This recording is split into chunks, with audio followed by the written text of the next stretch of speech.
Reductio ad absurdum, or reducing to the absurd, is a way of arguing that attempts to demonstrate that a statement is false by following the statement's implications to an absurd and false position. I came up with this example. Consider this statement. A sure way of making a change is voting in the elections.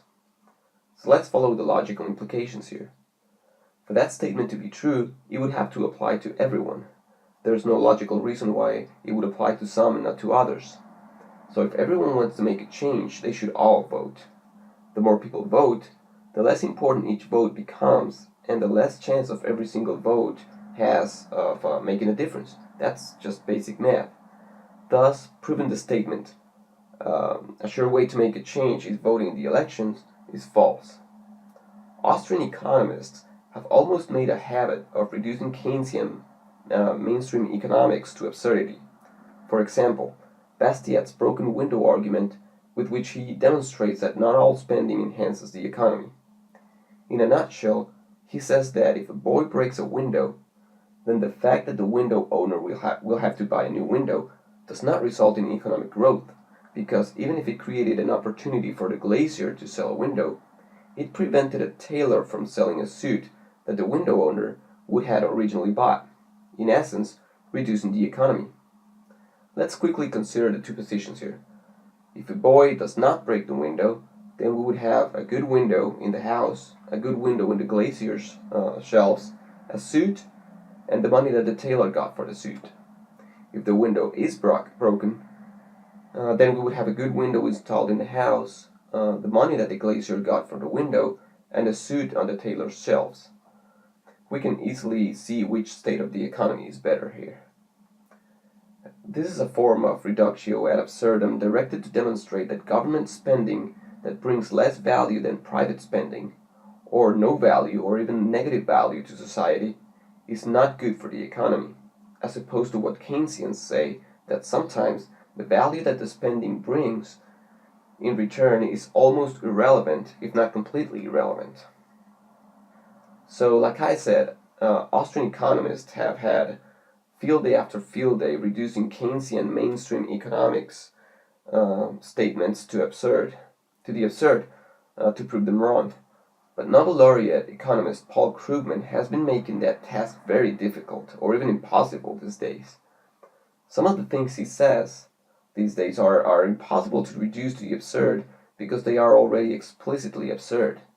You would expect that the broken window fallacy would not really be about a boy breaking a window. You would think that no real economist would suggest that actual breaking of windows is a good thing for the economy. Well, think again. I won't paraphrase Paul Krugman here. I will let him do the talking. But even if you were, wouldn't John Maynard Keynes say that if you could employ people to dig a ditch and then fill it up again, that's fine. They're being productively employed. They pay taxes. So maybe Boston's big dig was just fine after all. Think about World War II, right? That was actually negative social product spending, and yet it brought us out. I mean, partly because you want to put these things together. If we say, look, we could use some inflation.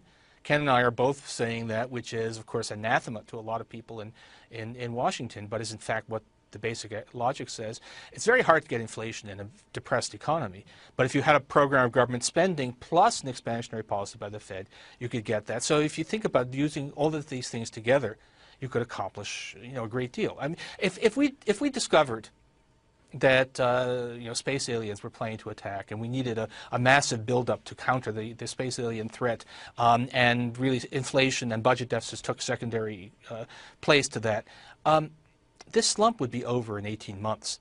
And then if we discovered, whoops, we made a mistake, there aren't actually any space aliens. So we need Orson Welles, is what you're saying. No, there was a Twilight Zone episode like this in which scientists fake an alien threat in order to achieve world peace. Well, this time we don't need it. We need it in order to get some fiscal stimulus.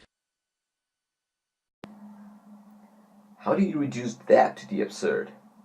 Sure, demonstrating that World War II was bad for the economy may take a bit more time, and there's a lot of people who have done that. But digging up holes and filling them up again? Or faking an alien invasion? You may say he meant that as a joke. I honestly think he didn't. But it is all fully compatible with Keynesian economics. If you did not like the aliens idea, how about this one? He thinks that all US corporations should, quote, fit out their employees as cyborgs with Google Glass and smart wristwatches everywhere, end of quote. And then he goes on to say, quote, suppose that 3 years later they realize that there wasn't much payoff to all that spending. Nonetheless, the resulting investment boom would have given us several years of much higher employment with no real waste, end of quote. It's also very hard to reduce that to the absurd. So if you think that ideas such as those make sense, you should probably start breaking windows today.